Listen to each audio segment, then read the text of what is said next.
સુરતમાં કમોસમી વરસાદથી ફળ ફ્રૂટના ખેડૂતોને કમોસમી વરસાદને કારણે ભારે નુકસાની વેઠવાનો વારો આવ્યો છે। ભારે પવન ફૂંકાતા તરબૂચ, ટેટી, શાકભાજી સહિત વિવિધ પાકોને નુકસાન પહોંચ્યું। કેરીનો પાક 30 થી 40% જમીન પર તૂટી પડતા ખેડૂતોને રોવાનો વારો આવ્યો છે, તો ડાંગરનો પાક નીચે દબાઈ જતા ખેડૂતોને કરોડો રૂપિયાનું નુકસાન થવાની ભીતિ સેવાઈ રહી છે।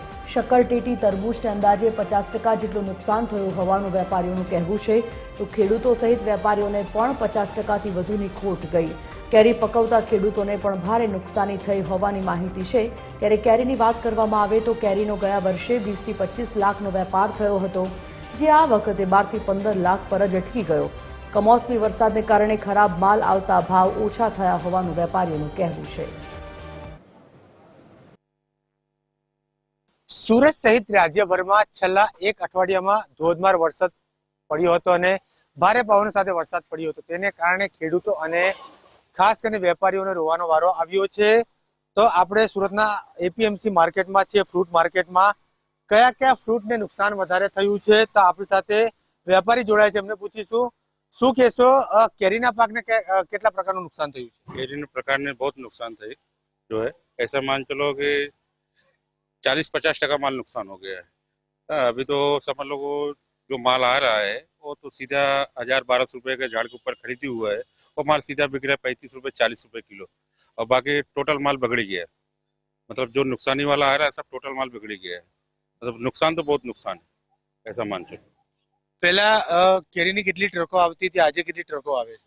पहले तो आवे लमसम ट्रक तो नहीं आवे, पिकअप नहीं आवे तो 30-40 पिकअप डेली आवे, तभी 20-25 पिकअप आवे। हवा तूफान वाला टोटल माल आ रहा है, अभी अच्छा माल तो नहीं आ रहा है।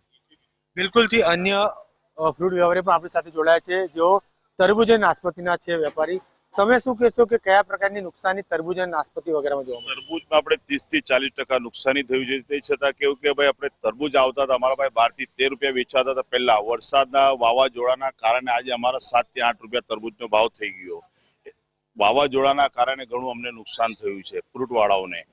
શક્કરટેટીનું અમારું શક્કરટેટીનું હતું, અમે 5 થી 7 ગાડી રોજ આવતી હતી, આજે અમારા પાસે 1 થી અડધી ગાડી આવે, નાની ગાડી કે મોટી આવે, કેમ કે વરસાદના કારણે વાવાઝોડાના કારણે પાક ખરાબ થઈ ગયું છે। જે અમારા પાસે વેચાતા 700 થી 500 રૂપિયા માલ વેચાતું, આજે 200 થી 300 રૂપિયા ભાવ થઈ ગયું છે।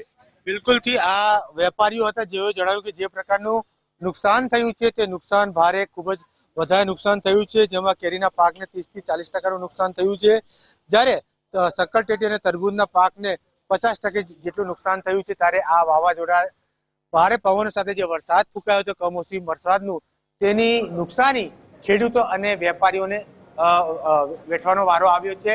જે ટ્રકો પહેલા દિવસમાં 50 થી 30 આવતી હતી, તે ઘટીને 10 થી 15 થઈ ચૂકી છે, એટલે સીધી નુકસાની વેપારી અને ખેડૂતોને થઈ છે। કેમેરામેન જસમિત સાથે જયેન્દ્ર પાંડે, ટીવી18 ગુજરાતી, સુરત।